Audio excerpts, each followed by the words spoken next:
Et bien le bonjour à tous, bienvenue sur cette nouvelle vidéo de la chaîne Réseau Radio Résilient. Aujourd'hui, nous allons nous tourner vers le modèle Baofeng UV5R et toutes ses variantes. Donc là, on va, dans cette vidéo, voir les différentes touches et à quoi elles servent.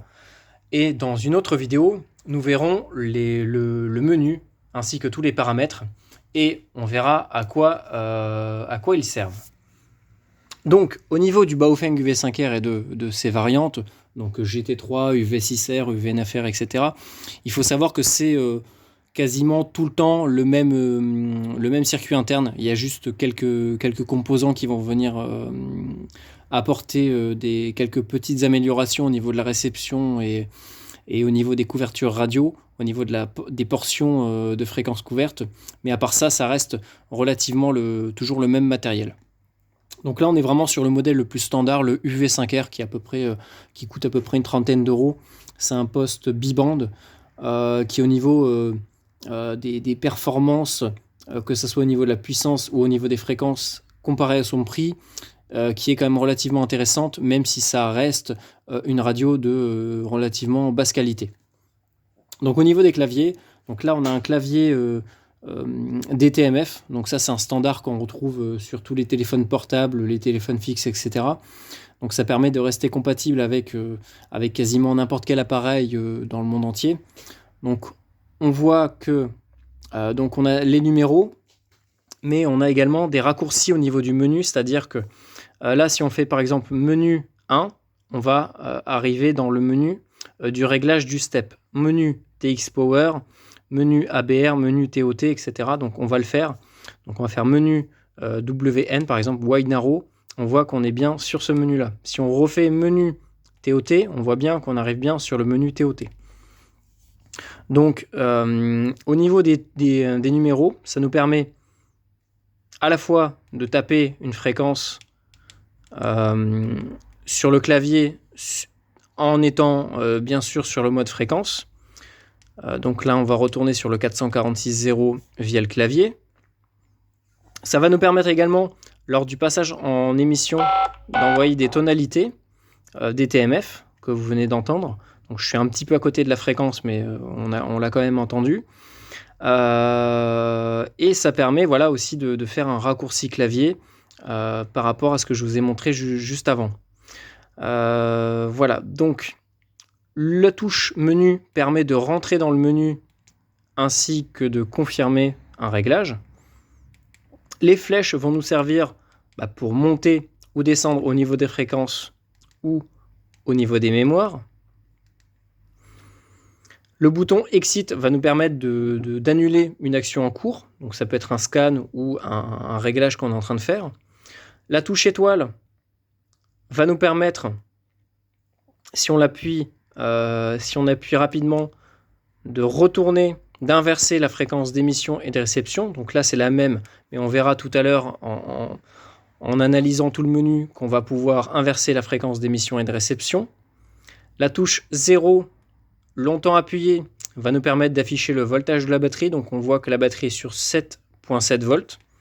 Donc c'est relativement bon. Si on reste appuyé sur la touche dièse, qui a également une clé, ça va nous permettre de verrouiller la radio. Donc on va verrouiller le clavier de façade. Donc pour le redéverrouiller, encore une fois, on reste appuyé sur le dièse et on voit que la petite clé, le petit cadenas, la petite clé disparaît. Si on fait un appui rapide sur le dièse, on peut monter ou descendre la puissance. Donc il faut savoir que sur les nouvelles générations de Baofeng, on a plusieurs niveaux différents. Donc là, on a le H, alors que là, on ne l'a pas. Donc c'est puissance haute, c'est high. Médium, moyenne. Basse, low. Donc il faut savoir que la puissance basse est aux environs des 1 watt, 1 watt et demi. La puissance médium, c'est environ 2 watts. Et la puissance haute, c'est entre 4 et 6 watts. Alors, juste petite parenthèse par rapport aux puissances.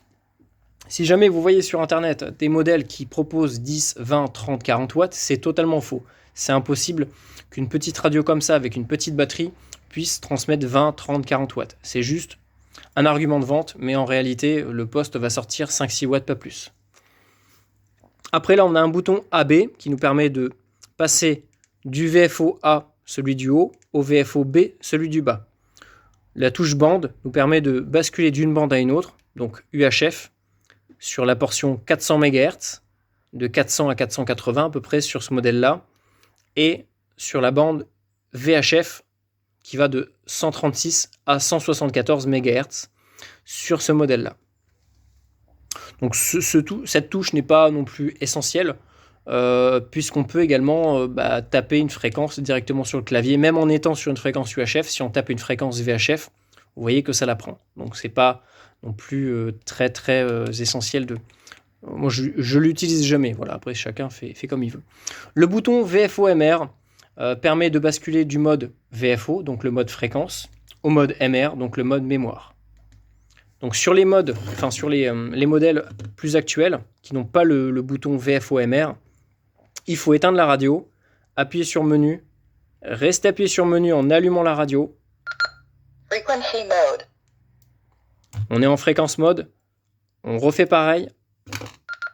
Channel mode. On est en channel mode. Vous voyez qu'il y a les numéros des mémoires. Là c'est pareil, vous voyez que c'est à peu près les mêmes boutons. Ils ne sont pas positionnés pareil, mais c'est pareil. C'est la même chose. Donc au niveau du côté, on a un bouton Moni, donc c'est le monitoring, c'est pour ouvrir le squelch, donc le silencieux de la radio. On a un bouton PTT, donc c'est Push to Talk, le bouton appuyer pour parler. On a un bouton Call qui nous permet, en appui rapide, alors j'avais oublié, sur le monitoring, il faut rester appuyé pour ouvrir le squelch. Et voilà, c'est ce que je voulais faire. On reste appuyé sur le monitoring pour ouvrir le squelch. On voit que le voyant passe au vert. Si on appuie rapidement, on allume la LED. Si on appuie une deuxième fois, selon les modèles, ça peut clignoter ou non.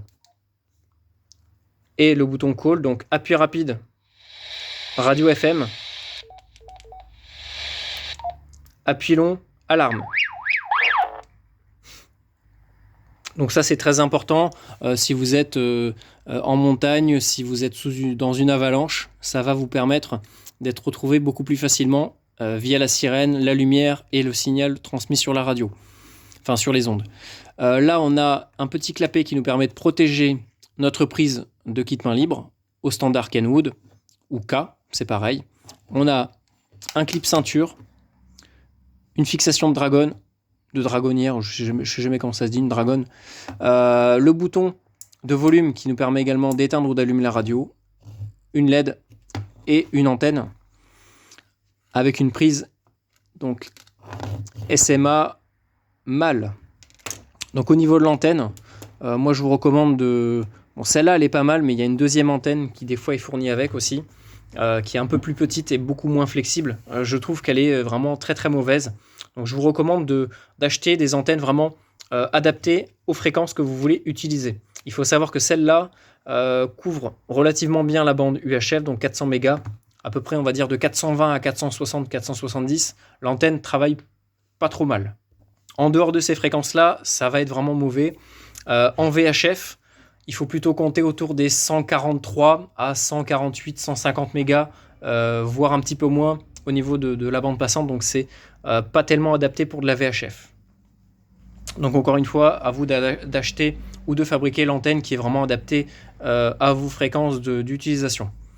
Voilà, c'est tout pour la présentation du Baofeng UV5R.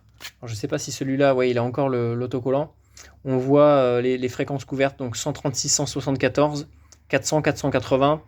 L'inconvénient, c'est que dessus, en fait, vous avez un logo CE et FCC, sauf que je crois que c'est pas un vrai.